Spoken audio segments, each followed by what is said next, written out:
Good afternoon, everyone. We're going to go ahead and begin our very last segment.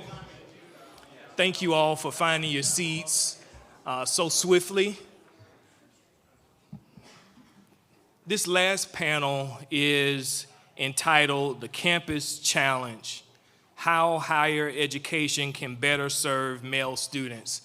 I'll be your moderator this afternoon. My name is Dr. Anthony Mack, and I am the Director of Chapter Services for Sigma Alpha Epsilon fraternity.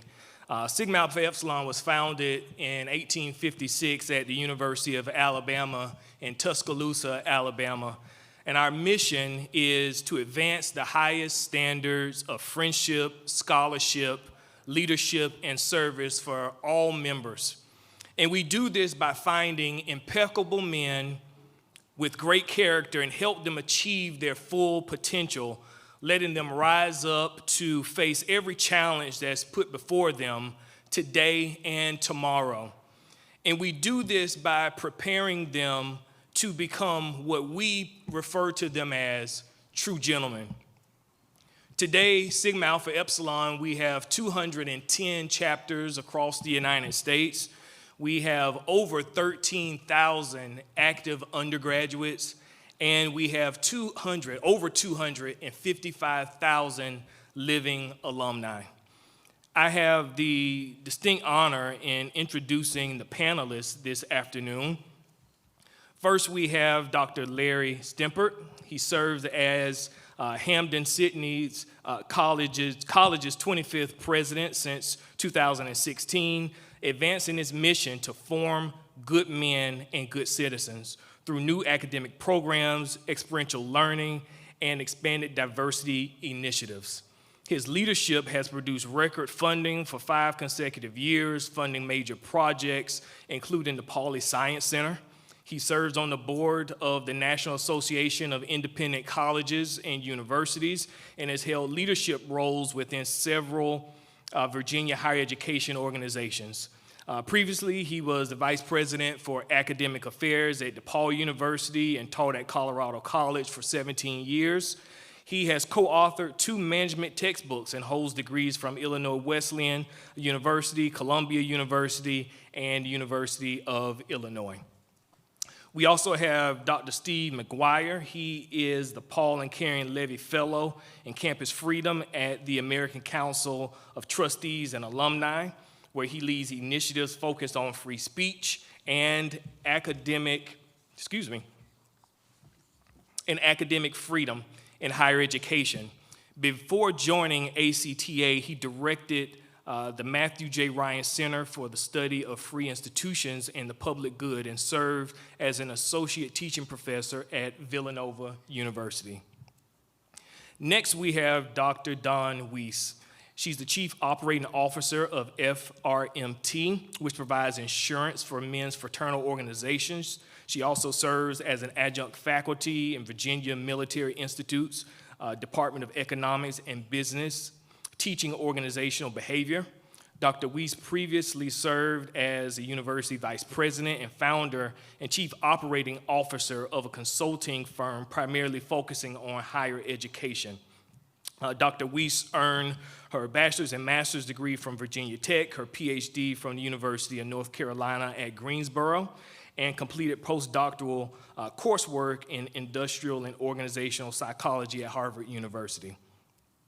And last but certainly not least, we have Edward Magee. He serves as the Chief Operating Officer of the Thomas F. Frist Jr. College of Medicine at Belmont University, a combat veteran with degrees from Duke University, George Mason University, and the U.S. Naval Academy. He brings extensive leadership experience from organizations including Harley-Davidson, ABB, and Fender Musical Instruments Corporation. He was named the 2024 Director of the Year, Emerging Board Leader by the Corporate Directors Forum, and he serves on the Board of Directors for WD-40 and multiple nonprofit organizations. This panel this afternoon will consider strategies for reversing declining male enrollment and improving academic outcomes, including expanding single-sex spaces, targeting recruitment efforts toward young men, and creating campus structures that welcome rather discourage healthy expressions of masculinity. The discussion will explore how universities can develop male-focused support programs, safeguard student civil liberties, navigate Title IX and due process issues, and foster campus cultures where young men feel valued and supported in their academic and personal development. The first question I want to ask to each of the panelists, and I want to give each of you all about 2 minutes to respond just with your opening statements, but also giving us a lens of how you'll approach this conversation, is starting with the numbers. Male enrollment in higher education has been declining for years. What are the primary factors driving this trend, and why should colleges and universities be concerned? We'll start with Dr. Stimpert. Well, first of all, what a wonderful day this has been, and thank you to all the participants. Thanks for hanging in there to the very end. We'll hope to make your participation and sticking it out to the very end really worthwhile. Let me answer that question by saying that about the time I arrived at Hampden-Sydney about 10 years ago, Esquire published an article by author Jennifer Percy. It was called An American Boy. And I read through the article with a lot of interest, having just arrived at Hampden-Sydney College, which is a college for men. And the line that still haunts me to this day is she quoted this young man as saying, "Society tells young men more what we can't do than what we can do." And this has been a theme that we've heard a lot of today. And I think that if we have a society that is constantly telling young men, these are the things that you can't do, that, don't do this, don't do that, that it doesn't invite exploration. It doesn't invite pursuing additional education. It really invites a kind of enemy that I think a lot of us have been describing today that occurs around young men. We really need to be telling young men, and again, colleges and universities, we're kind of the last stop. I tell all the time, parents and coaches, we're the beneficiaries of the work that you do before the students arrive here. We need to be telling young men as early as elementary school and even before, here's what you can do. Here's the potential that you carry with you. And we need to emphasize that higher education is one of many paths to develop that ability and to develop that talent. And I think that that's the main thing that as a society we can do to correct this trend. Dr. McGuire, same question. What's driving these low numbers of male enrollment in higher education, and what can we do to address that? Yeah, thank you. Thanks for having me here, and thanks to all of you for being here. I'm a little bit different, I think, than many of the other speakers today. In my work, I focus specifically on higher ed reform and free speech issues and tolerance on campus, as opposed to looking at young men in particular. But I think a lot of the work that I do for ACTA has some bearing on the experiences of young men and maybe why they're not showing up to college. And one thing I'd like to highlight, maybe not the top reason, I think there's other issues in terms of preparedness from K to 12 and that sort of thing, but I think one thing that we would look at would be the campus culture and whether the campus culture looks like an inviting place to go for young men, or do they feel like this is a place that will perhaps cast some suspicion on them or treat them like a problem, or perhaps be a place where they feel less welcome. I can say a little bit more perhaps later, but when we look at data on free speech on campus, one of the things that I noticed looking at it, both in terms of some national surveys that others have done, as well as some surveys that we've done at ACTA, is that young men on campus are more inclined towards self-censorship and less inclined towards intolerance, like shutting down speakers and that sort of thing. Also, when we look at things like friendships, dating, men generally say they're more open to being friends with or even dating people who have different political views than them, whereas women are in general more close to that. And so when you look at that against the backdrop of the campus culture and the political and ideological demographics on many college campuses, I think you could make the case that that doesn't look like a particularly inviting atmosphere for a lot of young men. Dr. Wiese, same question, addressing this trend of low male enrollment and what colleges and universities can do to address it. Sure. So while I currently teach at the university level at a predominantly male institution, and currently also work in the insurance industry, My background was always higher education. I worked as a vice president for student affairs and dean of students. And one of the things, and I really building on what Dr. McGuire has shared, one of the things that I noticed throughout my career, well, I'll go back to when I was in college. I was in college in the late 1980s. That's when women surpassed men in college enrollment, when I was in college. And when you look at the programs and services available to college men today, you would think that that was not the case. And frankly, that's where I would think the issue is, that colleges need to be a place that serves all of its students and doesn't pick winners and losers. Excellent. Mr. Magee, same question. Sure thing. So I'll hit it from a bit of a different angle. I think well, first of all, thanks everyone for being here, but just the idea of framing the language around problem solving, because sometimes when we communicate this to young men, they view us as blaming them for being the problem that we are in fact trying to solve. And I'll talk about the look that I get engaged with Boys and Girls Clubs, with young men on campus, 100 Kings. Whenever you start this conversation, they give you the stare. And the stare is what I now coin the swimming pool stare. Because what they're saying when we start this conversation is, you built this swimming pool, you dug the hole, you poured the concrete, you filled it with water, and now you're kind of pissing in the pool, right? You created this environment that we're swimming in, and you walk up to us with notebooks and checklists and say, how do we solve this problem together? You built this structure. And the feedback that we get for young men when we start this conversation is, quit looking at us, quit engaging us as the problem. So I think the idea of, as we engage in solving it, we've got to reframe our thinking and spend a little time in the mirror and engage them with a level of humility around, hey, look, we recognize we are the builders of this swimming pool, but at the end of the day, what we want is a level of engagement and you helping us to solve the problem in a way that we can both be successful. We're interested in you, and that active male engagement is really what makes a difference. We need to make them part of the problem, or part of the solution, not just the problem. Excellent. My next question is going to be directed at Dr. Stimpert, and that is understanding that Hampden-Sydney is one of the only all-male institutions, I believe one of 3 left in the nation. What do you see as some of the benefits of a single-sex higher education environment for males as opposed to their counterparts in a co-ed higher education setting? Well, next Monday, November 10th, is our anniversary, our Founders Day. It'll be our 250th anniversary. It's an anniversary we share with the Marine Corps, which has also been represented here on the panel.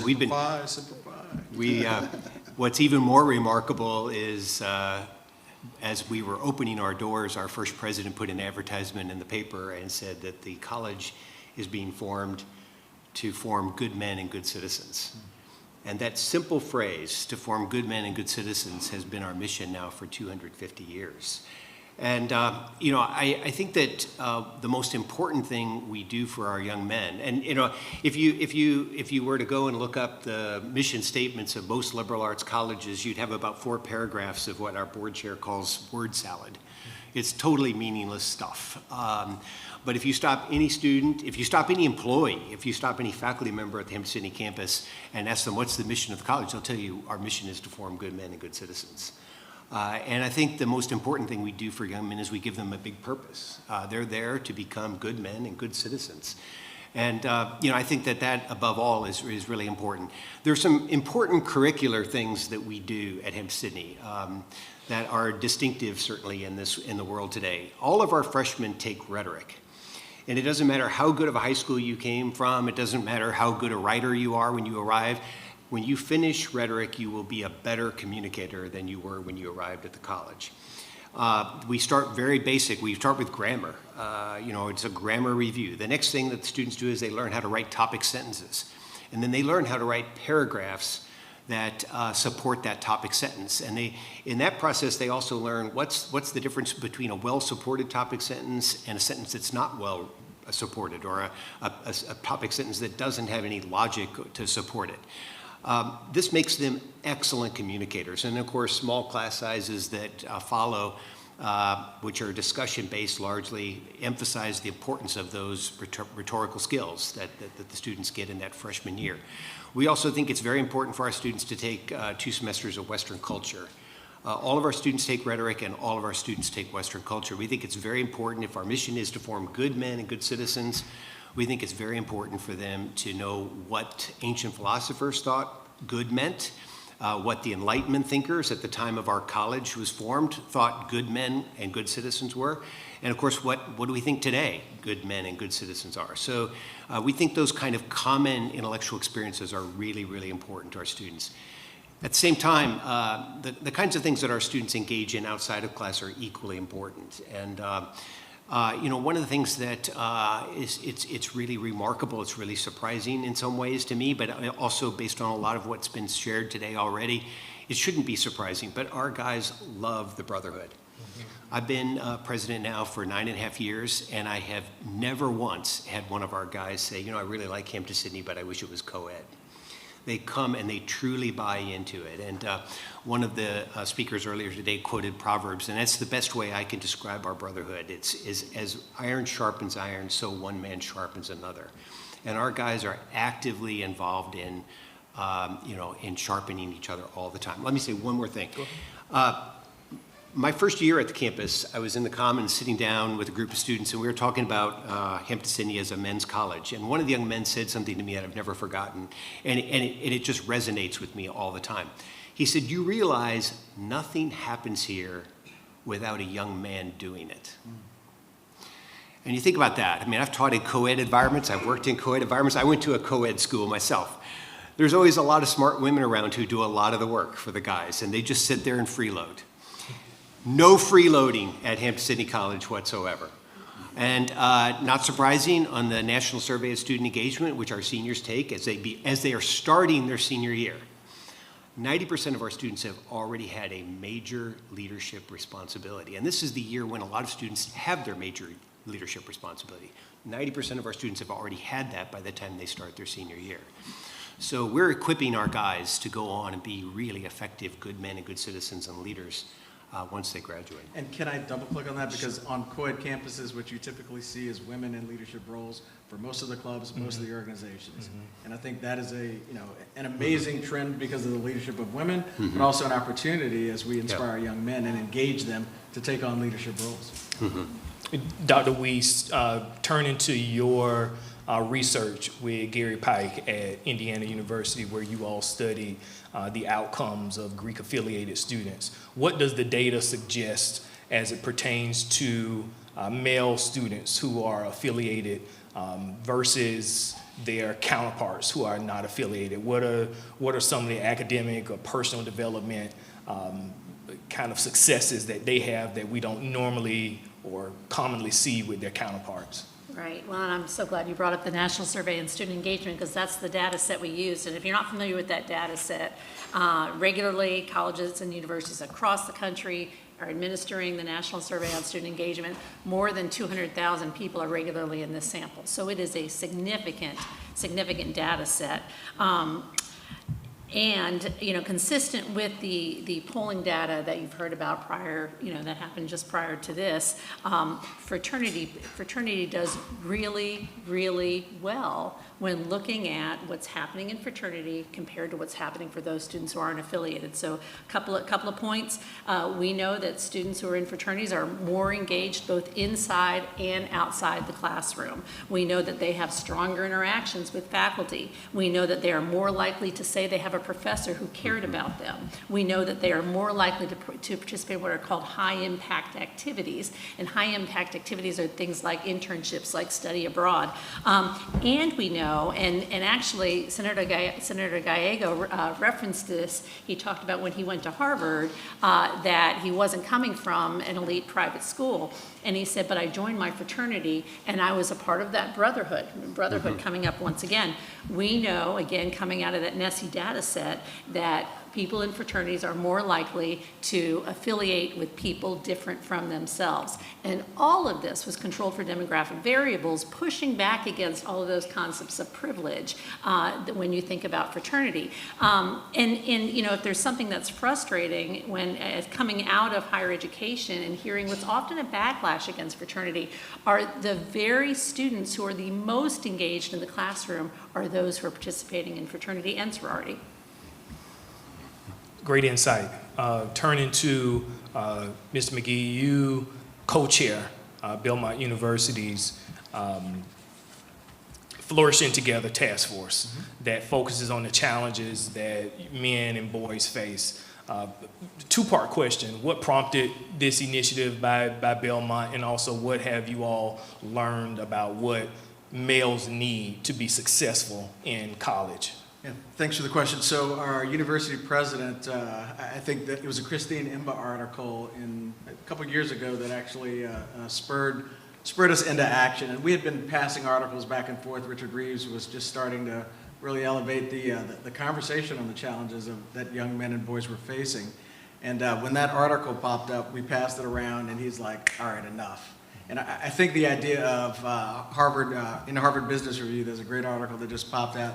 The ability to see the anomaly that becomes the trend is really, when you have that ability and you can act on it sooner, faster, quicker, that makes you way more competitive in the marketplace. And I've got to give our president, Dr. Greg Jones, a whole lot of credit. He spotted that anomaly in the form of that newspaper article, and I think that the title was "Men Are Lost," and you know, how do they navigate through? And then we moved into action. So I think for academic institutions, just the idea of seeing something and actually moving into action is critical, because the longer that we wait, the more that young men are challenged by a lot of these things that we've talked about over the course of the day. So, and then we went through the typical, forming a task force, trying to figure out the name. We were the male task force for a while, not creative at all, not very useful. So we had to kind of think of some other ways to contextualize the problem so that we could not just use it for this particular issue, but for future issues. And that's where we came up with Flourishing Together, addressing the challenges facing young men and boys. So when we iterate for the next challenge that we want to face as a university, it'll give us a chance to use that language, use a lot of the tools that we learned. So I think that's critical. Part two, the other answer to your question, is the idea of some of the university infrastructure that helped us to support the work that we've been doing. Prior to, we've got the inaugural president of Hope, Unity, and Belonging at Belmont University. And we created that role long before a lot of the DEI language was in the news. But the idea that belonging is not soft, belonging is infrastructure. And what you see and what you hear from our panelists is when you have belonging with standards, that's oxygen for young men. I mean, that's the brotherhood. That's the connection that they're all longing for. And you heard from the earlier panel, young men are going back to their faith because there's belonging, but there's also a level of accountability and standards around that belonging, and that's what they're craving for. And that's certainly part of the conversation as we devise curriculums and programs at the university, but I think it's a very critical part of the conversation too. Yeah. Dr. McGuire, free speech and due process obviously are some issues that affect all students, but what we're seeing now is some cases where it's more contentious with young men. What are you seeing on campuses, and how does this issue impact male students and their sense of belonging? Yeah, thanks.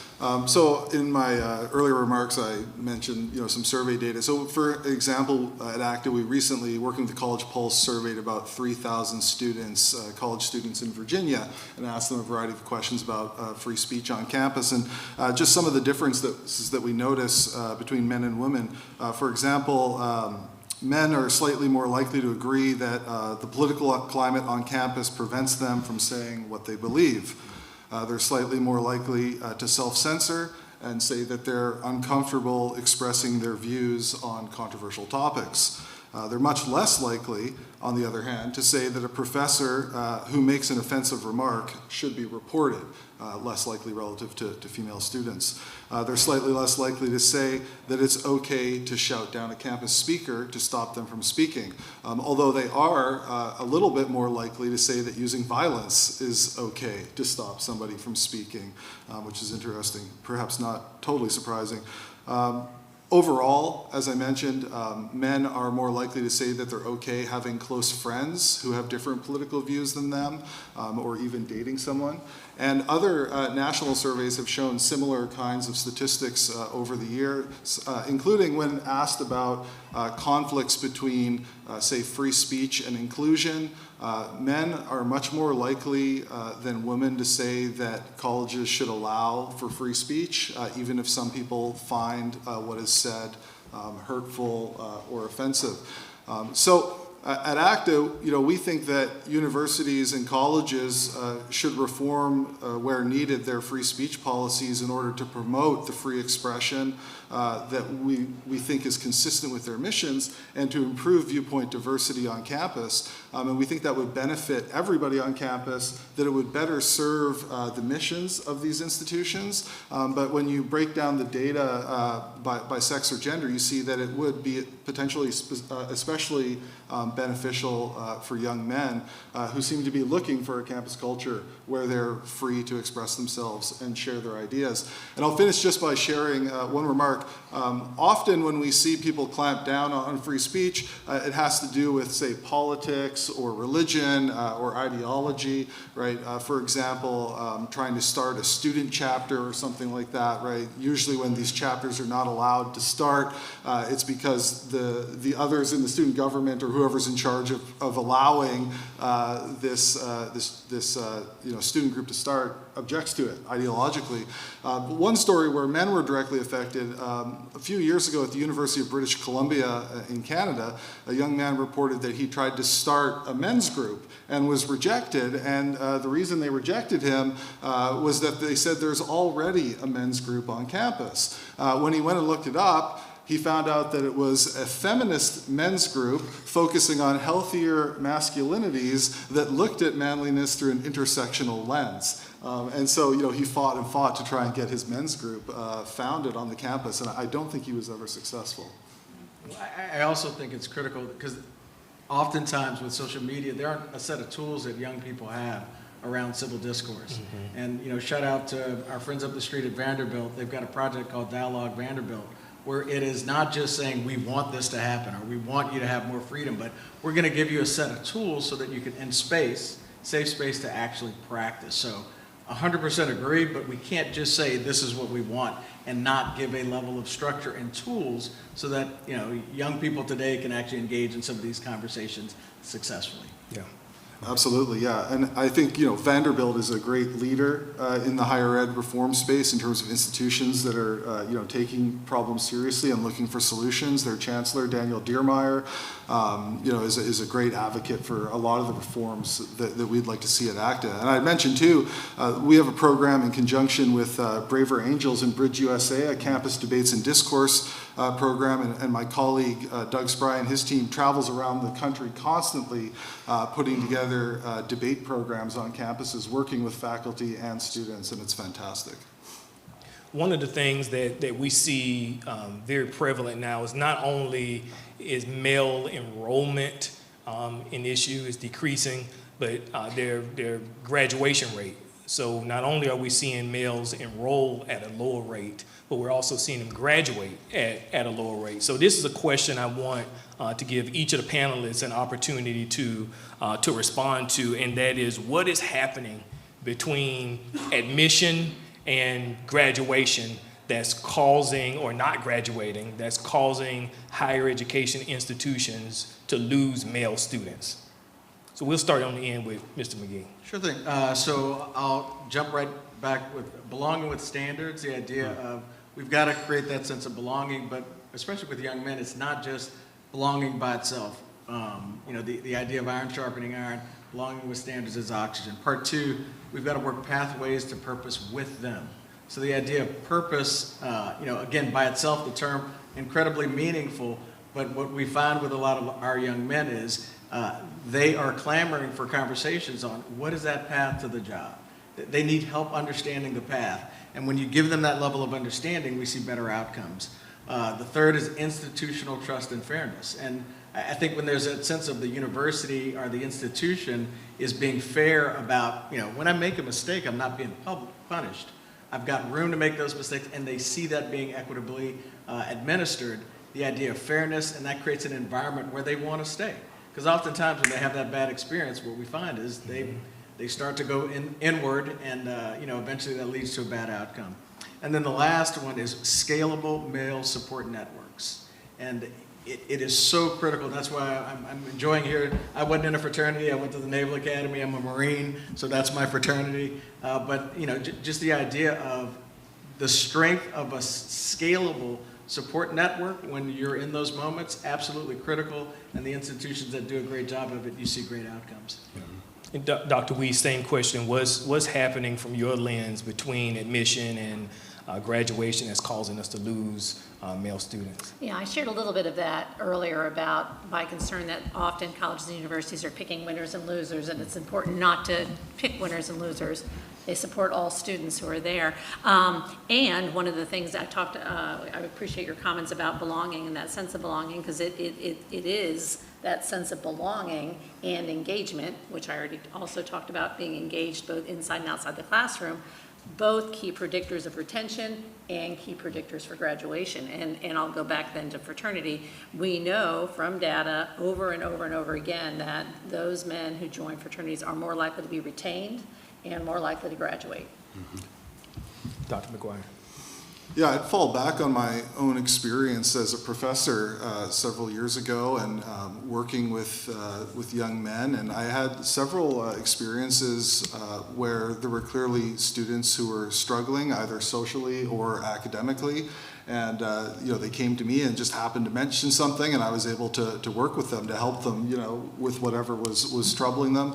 On several occasions, kind of going back to this idea of creating groups, so there's been a lot of discussion of belonging and that sort of thing. As you mentioned, I ran a center on campus, the Matthew J. Ryan Center. It was for men and for women, but there were several occasions where I had a group of young men come to talk to me, and they said, they were looking for something on campus where they would feel like they could express their views and debate issues that they couldn't talk about in other places in the university. And I'll say that there were people in the administration too who knew that I was somebody that they could send students like that too. So when they came to them saying, oh, maybe we'd like to start a group or something along those lines, I was one of the people on campus that they could send them to. So I think it's important to have people on campus like that and to have systems and processes or relationships in place where you can help students when they're looking for something and put them in contact with someone on campus who's going to give them what they're looking for. And Dr. Stimpert, I know this may look different at Hampden-Sydney, but if we think about retention rates, what's happening, at least through your lens, that causes higher ed institutions to lose male students between admission and graduation? Sure, and I'm going to take a second to do blatant advertising. We were encouraged to bring materials, and I brought a lot of materials, and they are very heavy, so I don't want to take them home. But this is our view book that we use to recruit students. It's a very unorthodox approach. We wanted something that spoke directly to men. We don't need to speak to women, so we wanted something that really spoke very authentically to men. So please take 5 or 6 and give them to the guys who live in your neighborhood. And then another publication we have is called What Works, and it's the subtitle is Raising Boys, Engaging Guys, and Educating Men. Thought leadership around these subjects of how do you raise boys, how do you engage guys, and how do you educate young men. Please take them and share them widely. And then there's a one-page handout about the college too. Again, I don't want to take it home because it's heavy. But I'll just add, I think the two things that, we've been very, very focused on retention because we want to lead in this area. We want to sort of show the world, here's how to lead around retention of young men. And I would say the two things that we really focus on are engagement, like everybody else has said. We also think it's important for young men to have a sense of calling. That doesn't mean that they have to have it all figured out. That doesn't mean that they have to know what it is they're going to do the day they graduate. Although, we certainly, I tell them all the time, there's nothing that makes parents happier than to get a diploma and know that you've got a job on graduation day. But having the sense that I know that I have a purpose, there's something bigger that I'm supposed to accomplish with my life. And so what we find is if a student has that sense of calling, everything fits together better. They understand, okay, this is why I'm taking these courses. Without that, courses can just seem like, okay, a checklist, right? I have to take one of these, I have to take one of these. We want the students to know that their education has a purpose in preparing them for their calling or what they're meant to do with their lives. And so we think that's very important. And I just can't emphasize engagement enough. Certainly around fraternities, that's been a theme throughout the day. Another thing that has come up during the day is sports teams. We have over 95% retention in our sports teams. If we had that same retention across our whole student body, we would be one of the leaders in retention in the country. I think the sports teams offer our guys fellowship. It offers them a sense of purpose, certainly. They're out to win. They're comrades in that purpose. But they also, from a very practical standpoint, athletes have to they have to figure out time management right away. They don't have time to not be organized. They don't have time to slack off. So they've got to figure that out right away. I think the last point, and just echo other comments that have already been made, high expectations are the key. You really want to put high expectations. I mean, again, going back to what I said earlier, so much of society is telling young men what they can't do. Young men need to be told, you can accomplish amazing things. I remember advice I got when I started out as a professor, give them work until they scream. Give them that much work to do. And, I think now that I'm in a single-sex, context, I agree with that. Give them work. At the same time, make sure that they know their support, right? Make sure that they know that there's a support structure there to make sure that they can accomplish the important work that you're asking them to do. I just have to say on that note, it's funny because Harvard released just last week a new report on grade inflation at the university. And it's good that Harvard is studying this and trying to do something about it. So credit to Harvard for that. But then the Harvard Crimson posted an article a couple days later and quoted 4 or 5 freshmen, and they were talking about how they were just dying at the thought that, the standards would be raised at one of our, leading universities in this country. And I think we can't talk about retention without mentioning the demographic cliff. And that's something that I want to take personal privilege and give Dr. Wiese an opportunity to expound upon. This demographic cliff leads us to believe that it's going to become even more competitive for institutions to recruit and for a shrinking population of students. So what can universities, higher ed institutions do to kind of offset that cliff? What pitfalls should they avoid, and what should they be doing to authentically encourage approaches that will remedy it? Yeah, if folks aren't familiar with the demographic cliff, you should read the work of Grawe is the economist who started writing about it.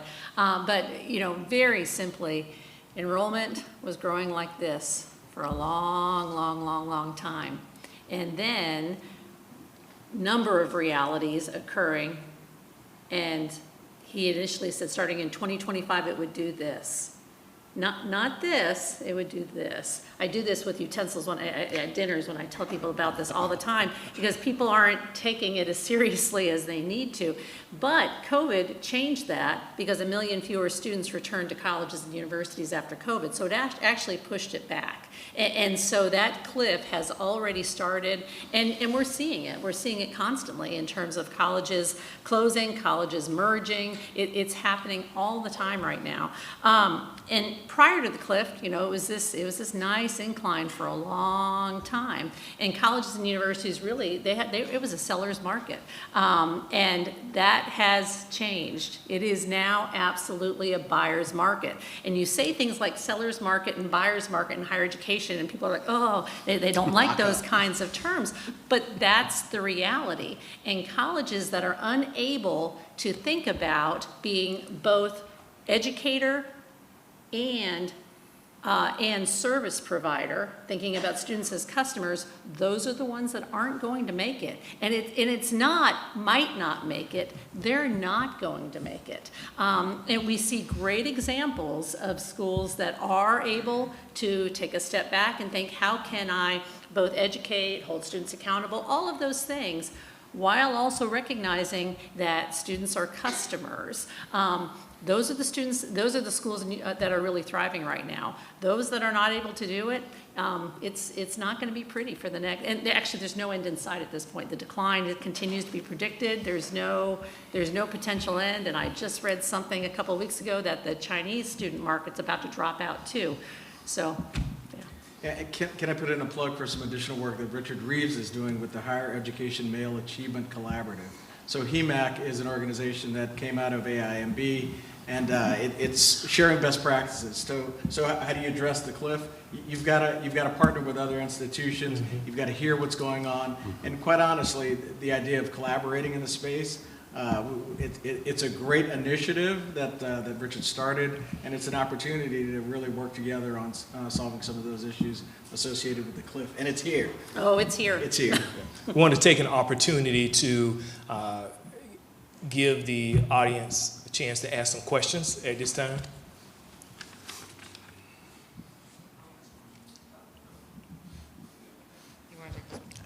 Yeah, I'll try and be concise. You hear the message earlier about technical, vocational, like go get an electrical degree, right? Or the late Charlie Kirk would always say, don't go to college, it's a waste of your time and money. And constantly you're having to make the value proposition to explain the cost to parents and the education of students.